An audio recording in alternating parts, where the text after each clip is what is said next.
Hi everybody, thanks for joining me. You might think you're on a course, but you're actually on a training that will shift what you think about children's writing development. I'm going to invite you to let go of any expectations you have of this training. Forget what you know about occupational therapy and children's writing, so you can be open to see how this approach speaks to you. This is what you will learn over the next 3 days.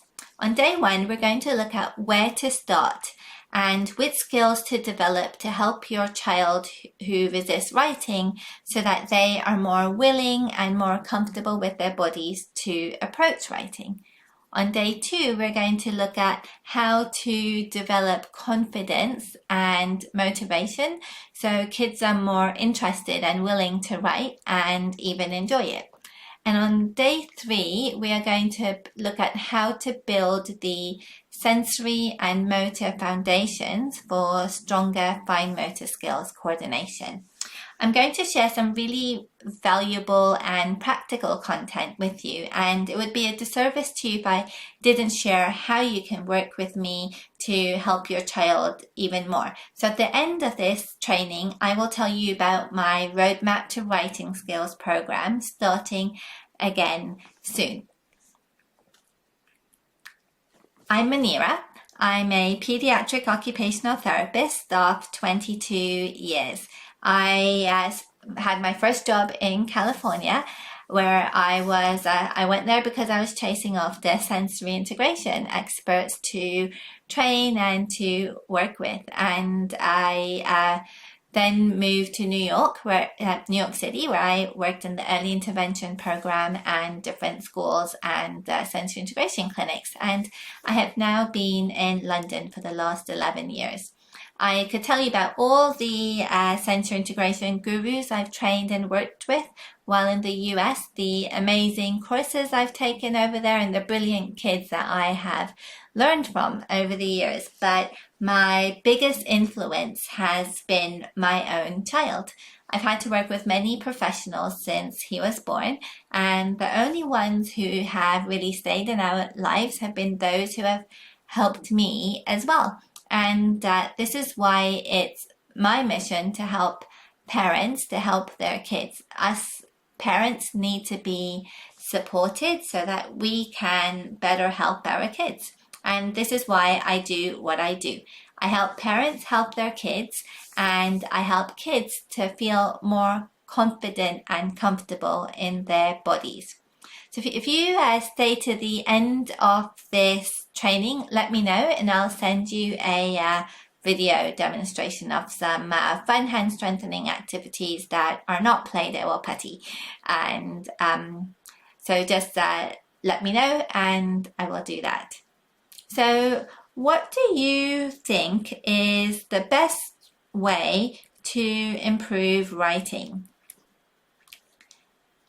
I'm going to give you a minute to think about it. Do you think tracing over dotted lines or practicing writing worksheets on their own is the best way to improve writing? Is writing practice enough to improve writing? No, doing the same thing over and over that is so hard for you will cause resistance because it's too hard. It's not kids' fault, it's just that we need to give them the right foundations to develop the skills for writing in a way that is fun and meaningful for them. Do you think the best way to improve writing is by building strength and coordination? Partly, yeah. Building sensory awareness, strength, and coordination is going to produce faster results than just writing practice on its own and less resistance. But what else gives the best start to improving writing? I'm excited as I think this is a really huge part of the picture.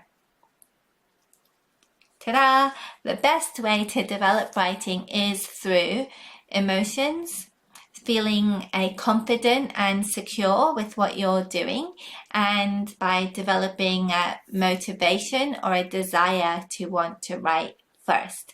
So imagine if your child chose to take part in drawing or writing themselves. How much easier is that than you trying to make them do it? Yeah, and sensory processing, strength, and coordination are also huge elements. It's a very loopy process where we need emotional stability first. Without that, it's just going to be a really long road. So resistance is a way to protect yourself if you don't feel safe or secure or comfortable. So for writing, it may be that your hands tire and hurt. Your eyes may feel strained, for instance. So if it's not easy, you don't want to do it. And then that is what looks like resistance. And this is totally why I don't drive in London. The streets are too narrow. I don't like parallel parking just to let another car go by, and I find it stressful and too hard, especially when I had a baby who cried all the time in the back seat.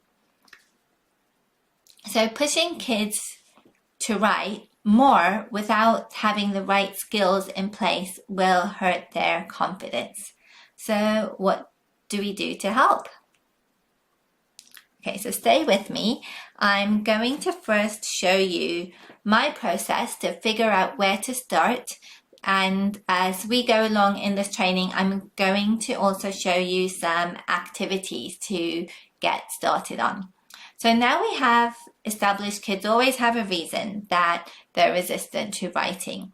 And the resistance that you see is really an insecurity because they do not have the foundational skills to writing. So what we want to do is we want to recognize that resistance is just them communicating that something is hard. Then we want to figure out the foundational skills to develop, and we want to do all of this while preserving their confidence and encouraging a desire in them to want to write. So imagine having your child's hands more comfortable when they're writing, and imagine how they may feel just knowing that you understand their body and how to help them. So where do you start to help your child to be less frustrated and worried so that they're more confident with writing? I'm going to show you how. And just knowing this concept and this framework in this model here alone is going to take you really far. From working so closely with parents, when you understand the reason behind these treatment principles, you can then better help your child. If you want to know more about this pyramid, Google Pyramid of Learning and you'll find a much more detailed version, although I have added this circle to this pyramid and you're going to see why as we go along. So the mistake that most people do is that they start at the top of this pyramid. That's where we do writing practice, telling kids to write smaller or neater, or using pencil grips or colored lines for them to write within, or tracing, or saying try harder and just focus a little bit more. So I'm not saying we don't use these top-down strategies, but we only use them when we've also started at the bottom to support the child have the skills to do the higher level parts of this pyramid. And we also want to incorporate the elements of this circle at the same time. If we start from the top, that really exhausts your brain power and it takes away your concentration for academic learning, because then instead your focus is on your body versus on the cognitive things that you are learning. So instead, let's start at the bottom and then go up these levels while using the elements in the circle, which I want to talk about a little bit more now. So for it, when I say emotions, this is where we're looking at having fun and enjoying what you do, being invested in what you do, because that's when you're going to have this feeling of safety and more willingness to deal with more challenges and more difficult tasks for you. That's when we can build on this sensory awareness, core strength, and coordination, when we have this safe space feeling. So tomorrow and the day after, I'm going to show you ways that we can address this resistance and build these skills even more. Okay, so do you know where to start on this pyramid for your child? I'm going to help you figure that out. And when you know then where to start, you're going to better know how to help your child in the most effective way. So let's start with sensory processing. This is a really simplified version, but if you answer yes to any of these questions, this is where you need to start on the pyramid. So first, is your child clumsy? Do they trip, fall, bump into things? Or when they are grasping and manipulating objects, do they drop things a lot?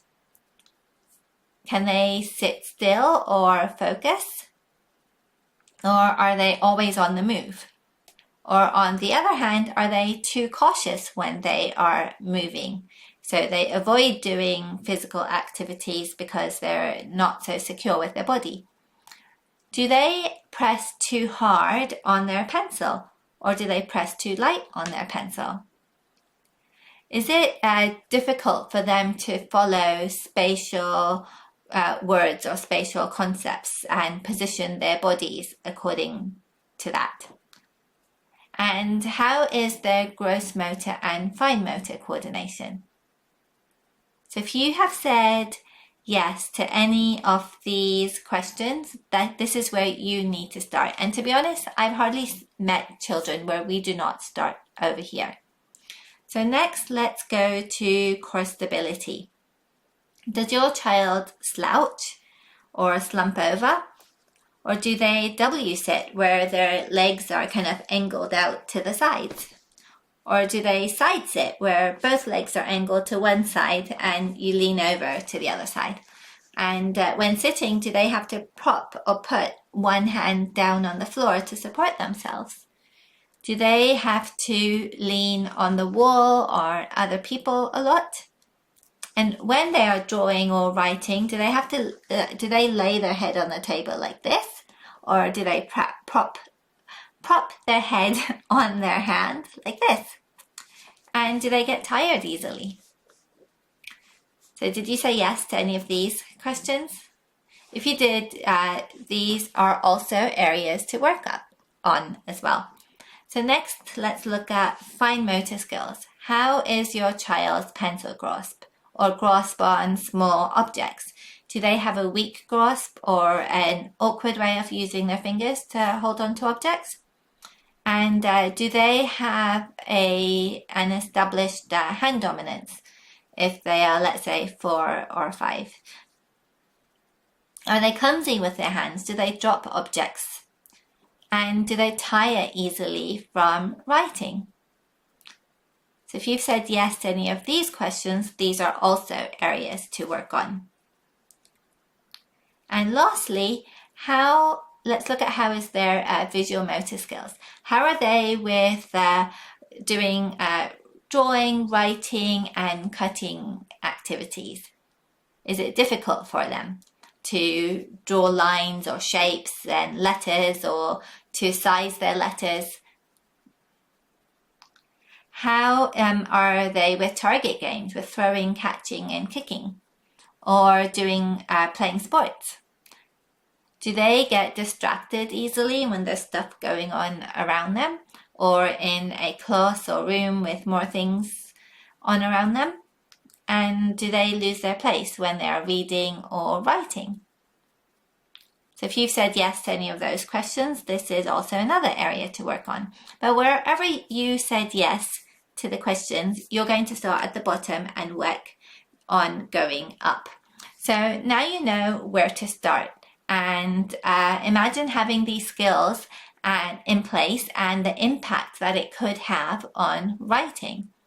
So what I want you to do next is go to the Facebook group and under this video share your takeaways and where you need to start on this pyramid to help your child.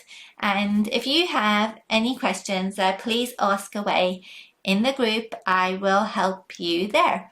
and I'll see you in the next video where we will talk about strategies for resistance to writing. Hi everybody, welcome to part 2 of this series on helping kids who resist writing. I'm really excited about this as what we cover today is the most important part of helping kids who are resistant to writing. So yesterday you learned where to start to help your child develop their writing skills without resistance.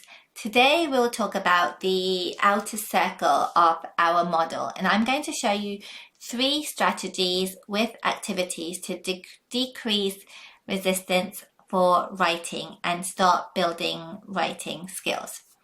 So what happens to your coordination when you are worried or down on yourself? I'm going to give you a second to think about it. Yeah, when you're worried or you're not confident or you're unhappy, you have less balance and coordination, and you may be more fumbly with your hands. Your movements also become less precise. I'm just remembering the time when I took my driving test in London on a manual. I had been driving an automatic car for about 16 years on and off before that in the US and Canada. Yet when I took this driving test, my legs were shaking and I could just about control the brakes and the steering wheel, even though this is something I'd done for so long. My lack of confidence totally affected my coordination. Do you remember a time when you were frantic or stressed and how your movements felt? Or notice next time.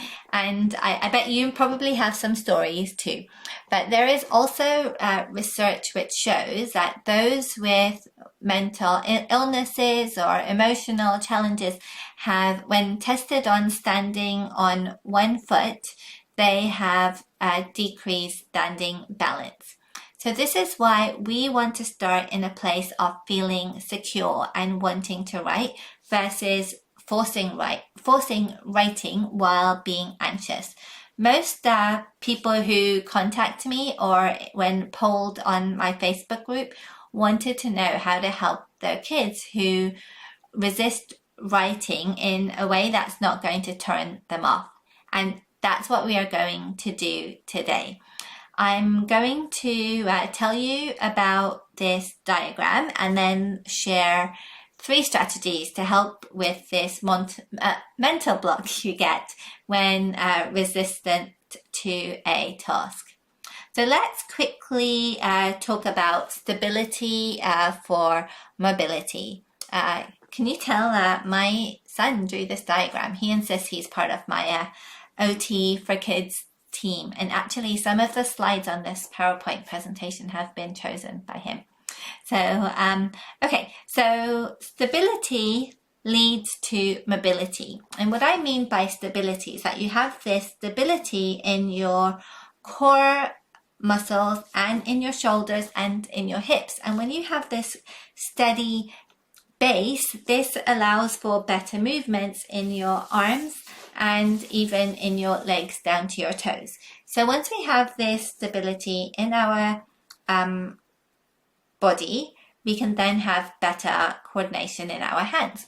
And when I talk about stability, I am referring to 3 different kinds: sensory stability, physical stability, and emotional stability. Because the stability in your mind and your body all has an impact on mobility. And for today, the mobility that I'm talking about is referring to pencil control and writing. So what can you do to build emotional stability? I'm going to share 3 strategies with you to help decrease resistance and increase confidence and interest to write. So by using these strategies, you'll also find that your child will want to do these activities with you. So we don't have the issue of it being difficult to work with your own child because you're doing it in a way that is meaningful, fun, and connected with you. And it's as the adult who is with the child while they are in that groove, it's a really fun, nice, connected place to be. Okay, so these strategies I'm going to show you today will relate to the outer circle of our model. So it's going to be connected to emotions, connection and relationship, and environment. So number one is using small achievable steps. We're going to think about how you can get to writing in little steps. By doing little steps, you're going to get a lot further than just jumping straight to writing. So we're going to break it down into very small achievable steps and start from the bottom. As occupational therapists, it's our specialty to break activities down into really small steps. So we are going to look at our pyramid and start from the bottom and go up little by little. I always use this approach, and little steps at a time, while building the skills with kids. They are so much more willing to do things as it becomes those things are more possible for them to achieve versus impossible for them. So it may be that you start with them just being comfortable around exploring and playing with utensils. It might be that they do mixing in a bowl or using a whisk or a pizza roller, things that will work up to holding a pencil. Or it might be when drawing that they may just start by crossing things out before they write, or they may make letters out of sticks and different objects around them, or draw emojis on a steamed up window in the bath, or drawing with a stick in the mud. The key is we want very small achievable steps with lots of successes that help you to feel good. And when kids feel that they can do something, they're more willing to do it and to try the next challenge. Also, also realistically think about where your child is at with writing and what is your goal for now. Is it that you want beautiful writing? Is it that you want just a bit more neater writing or more legible writing, or for them to be able to form a few letters, or for their hands to be less sore and more comfortable, or to get your child's hands to be more aware and stronger and ready for typing? So see what is your next little goal for your child. And the activities that I'm going to share in this video series will help with wherever you are on this journey. So, but either way, preserving their confidence is our utmost concern. And at the same time, we don't want to limit their potential. Next, let's think about what are your child's passions? What do they love? What lights them up and what really motivates them?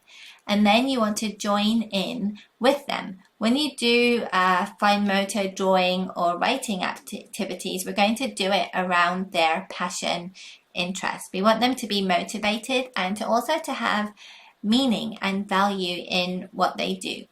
As you join in and make it fun and joyful, it's going to create this safe and secure feeling, and they're going to want to do more of it, and it's going to lead to more openness to deal with challenges.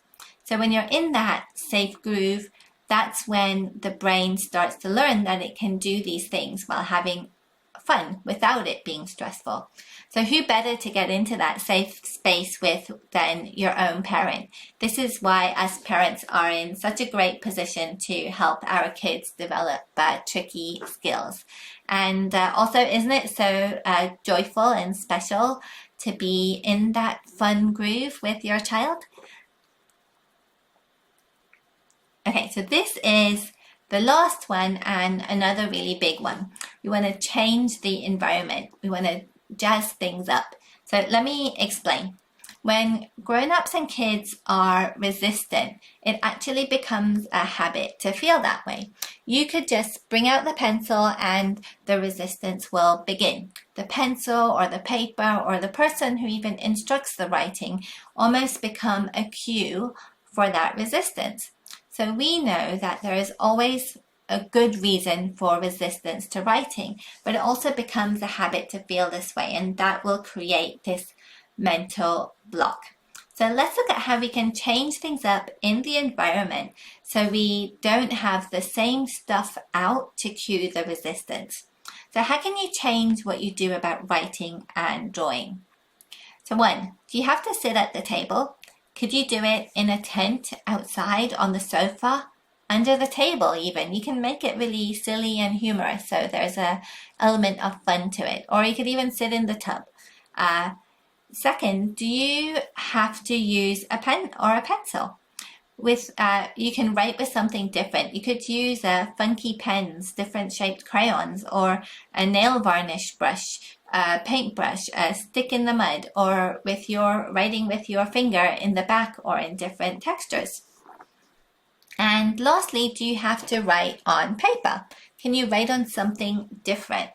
What can you place around the house that will invite children to want to write or draw on those things?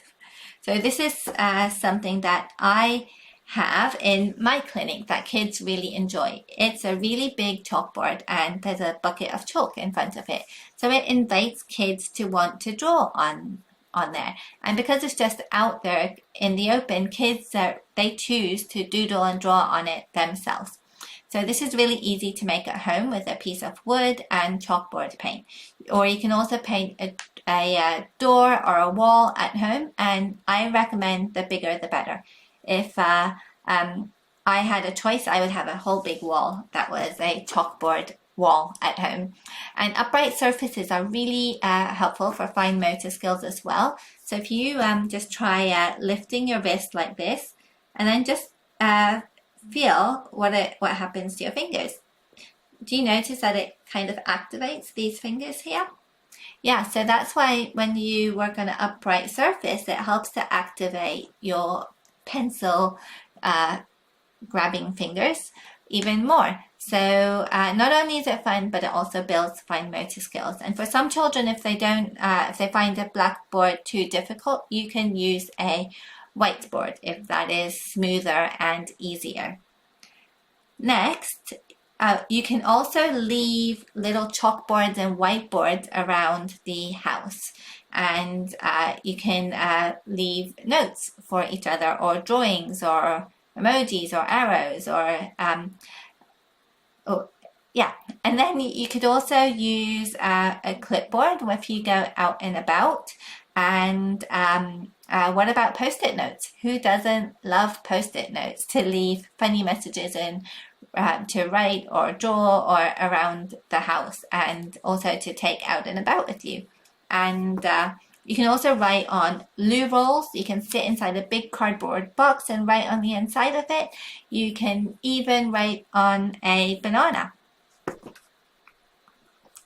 So now we have 3 strategies for the circle part of our diagram to help with emotional stability, to help kids deal with the mental block when they feel resistant. 1, we have emotions, and using small achievable steps for success so they can feel calm, happy, and confident. 2, we have a connection with their passions. So you joining in, doing something that really lights them up. And 3, we have changing things up in their environment so that those things do not cue the resistance. So I've just showed you how easy it can be to make simple changes in your environment to help your child be more interested and motivated in fine motor activities and writing. So you have totally got this. Now go try them out and let me know how it goes in the Facebook group. I want you to come to the Facebook group and tell me 2 things. 1, what is your child's passion? What lights them up? Is it trains, dinosaurs, making YouTube videos? And then 2, tell me what will you try to change up in terms of your environment for writing at home? Will it be the location, the utensil, or what they write on? And then tomorrow in our final video, I'm going to share activities to work on the sensory and motor skills from our pyramid to help with writing. So I'll see you there. And as I always say, ask any questions in the group and I will help you out there. Yay, you've made it this far. We're now on the last video of this training. Do you think that kids' writing can improve without writing? Sounds magical, right? This is my favorite part of my work. I love to see how the whole body is connected, and by working on your core or your shoulders, how that can have a knock-on effect automatically on the coordination in your hands and your fingers. And by doing the activities we are going to go over today, you're going to see changes that go beyond writing to confidence with your movements and also just your general confidence. So on day 1, you learned where to start with your child, where you need to start working on with their skills on the pyramid. And yesterday we talked about how stability leads to mobility, and we learned 3 strategies to build emotional stability for kids who are resistant to writing, as that will open the doors for them to be more willing for different challenges. And we also spoke about using their passions and joining in with them and changing up the environment to help them to be less resistant to an activity and open to doing something new. Basically, we looked at the outer circle of our model. So today I'm going to share activities to help with the sensory and physical aspects of writing. Basically, we are looking at the pyramid today, the bottom levels of the pyramid, and I'm excited as this is the doing part of this training. So would you like some activities to get started on improving your child's body awareness and their core strength and fine motor grasping skills? Yeah, so let's get going. For step 1 is how can you develop this sensory or body awareness? So once our whole body is more awake and ready, we are then in a better place for writing. So that is why we want to start over here. If we can wake up the whole body and then we can wake up the hands so that they are more ready for writing. So these activities are going to be great to do before any tricky fine motor or writing activities. First, I'm going to share some sensory activities to get the whole body and then the hands ready. So let's start with 2 sensory activities. One is doing crawling obstacle courses where your hands and your legs are close to the ground. This is going to give sensory input to the whole body. It helps kids to feel where their bodies are and it grounds and settles them. So it also has a calming effect. And we're going to also here work on the stability in the core muscles, the shoulders, and in the arms so you can better use your hands. So some ideas can be crawling through tunnels, piling up the sofa cushions or pillows to make a pillow mountain, and crawling over crash pad.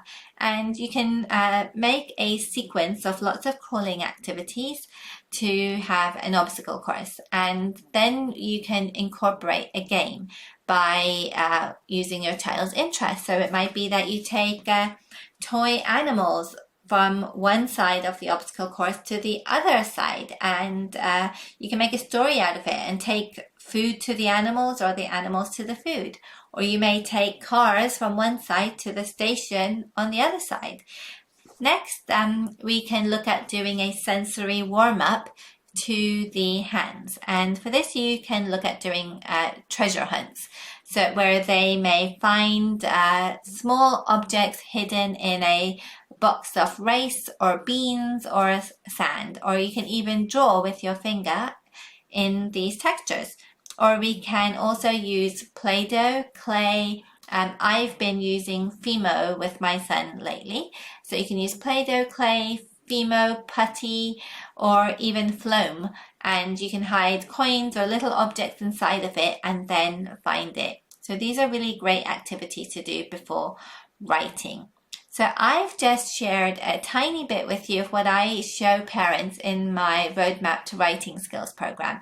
And parents are finding that their kids are not only able to have fun and that they want to do these activities, but they're also becoming more comfortable with writing and other fiddly finger activities after doing something for whole body awareness. We have now just touched the tip of the iceberg with some concepts and ideas to get you started. And I'd really love to help you to take it to the next level to help your child even more. So if you're really serious and want to help your child develop their sensory and motor skills for writing in a way that's not only fun, but helps them to be more comfortable and confident with their body so that writing can be easier, then I'd love to tell you about my Foundations for Writing program. Let's start by talking about why you're here.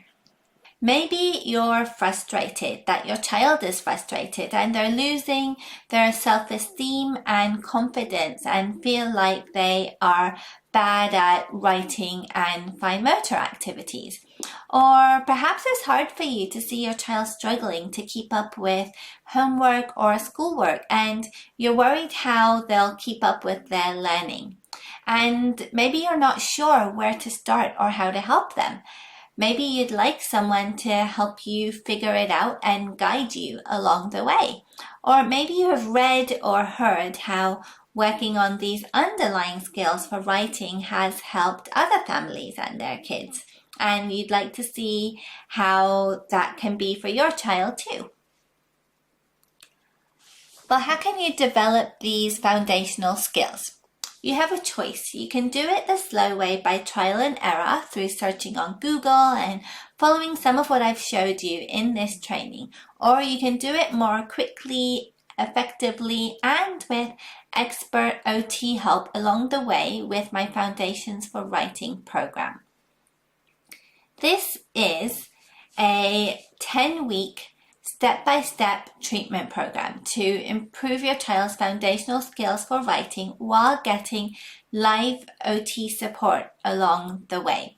It's the most effective way for you to feel clear and confident how to develop your child's skills that they actually need for writing whilst also having fun and through connection. So what is this program?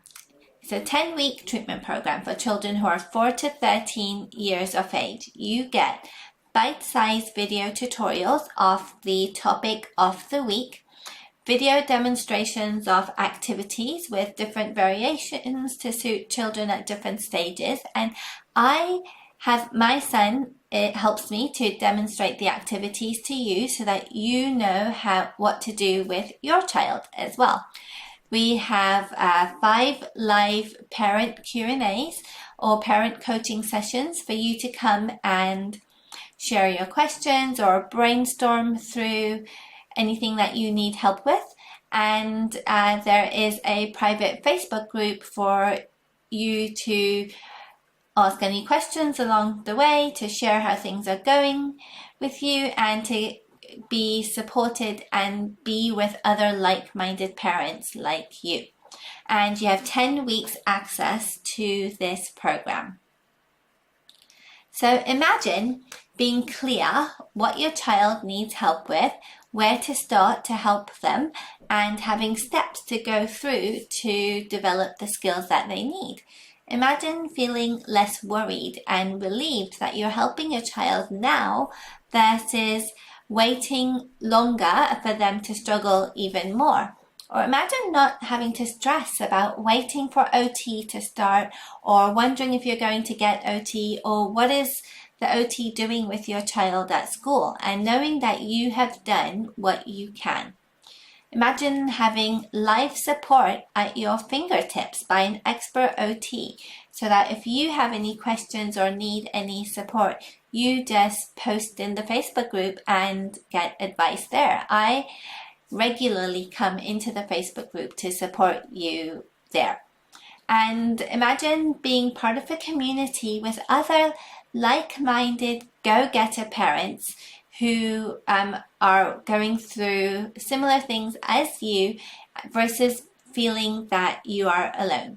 And also being able to do OT treatment that is really fun at home at a time that suits you without having to travel anywhere. This is what we do in the Foundations for Writing program. And all you have to do is follow the steps in the program. So here's what you will learn. There are 5 modules. In the first module, I have 4 baseline activities for you to do with your child, which will tell you where they are at and where to start in the program. In the second module, we have our sensory awareness pathway, which was that bottom first level of our pyramid. So we're starting with the most foundational skills, and I show you whole body activities, hand activities, and eye hand activities to do for each level of the program that you go through. In the third module, this is our core stability pathway, where you will help your child to develop their core strength and stability so that they have a strong base of which their arms can develop coordination of. Then we have our module 4, which is the pressure control pathway, to learn and feel how to adjust and control the pressure that you use with your body and in your hands for writing and fine motor activities. And then finally, we have our spatial awareness pathway to develop whole body spatial awareness and visual spatial awareness, which you can see we are now getting closer and closer to writing skills. So basically, this is your journey in the program. It is a 5-step process, and we start with identifying the skills to work on with your child. Then you learn about this skill that you're developing on that pathway. So if it's a first level, we're learning about sensory awareness. Then you get to plan what activities to do by watching the video demonstrations of the activities I show you, and plan which one to do with your child. Step 4 is you get to do the activities with your child and notice how they go and how your child responds. And then step 5 is you get to review how your child did and ask any questions if you have in the Facebook group or on a live Q&A, and we figure out how to next increase the challenge and move up to the next module or the next level of the pyramid. And then we do this process again. We start with identifying where to start, learning about the skill that you develop, planning which activities to do the activities, and then progress to the next level. How much will this cost? You can work with myself or an OT one-to-one and have occupational therapy done with your child for you, which will cost more. At the time of this recording, this 10 weeks program is £397, which works out to be less than £40 a week for quality OT input. You can get on the wait list for the next round at the link below. Would you like to hear what some previous parents have said about Foundations for Writing?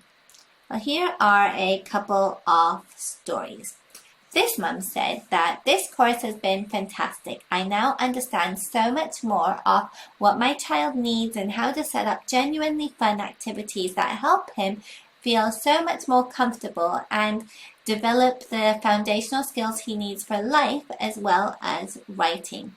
Munira has such a lovely manner, and the tutorials and video demonstrations are so accessible. Her understanding of how kids work is profound. The weekly Facebook Live sessions, which are now done on Zoom, were so helpful for asking specific questions, but I also benefited from hearing others' questions and Munira's subsequent advice. I'm so glad I did it and have a notebook full of notes to refer to ongoingly. This is what a second parent said. I found the course really accessible and friendly. I gained so much helpful and inspirational insight into the complex subject of sensory needs. It really did help me untangle and clarify some of the reasons behind the things my son struggles with and avoids. The exercises were all fun, so he was really keen to do them. The personalized feedback and guidance was of huge value, and without the hassle of leaving the house and getting him to an appointment. It makes so much sense to help parents to know how to help their children, rather than bypassing them to treat the child. So this course is not for you if you don't want to do the work yourself, if you want a quick fix and writing practice and drills to do, if you cannot commit to the content, and if you want one-to-one support. It's not suitable for children who are non-ambulatory, who have neuromuscular diagnoses like cerebral palsy or profound learning difficulties. If you know this is right for you, join the waitlist and you'll be the first to be notified of the next round starting soon. I'd love to have you join us. So thank you so much for joining me. I have really enjoyed doing this training for you, and I hope that it has helped you feel more calm, clear, and confident how to help your kids on their writing journey. And I hope to see you on the next round of the Foundations for Writing program.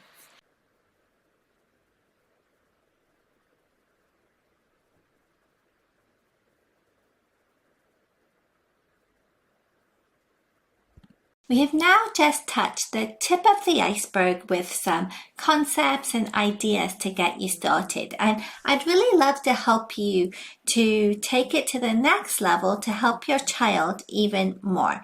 So if you're really serious and want to help your child develop their sensory and motor skills for writing in a way that's not only fun, but helps them to be more comfortable and confident with their body so that writing can be easier, then I'd love to tell you about my Foundations for Writing program. Let's start by talking about why you're here.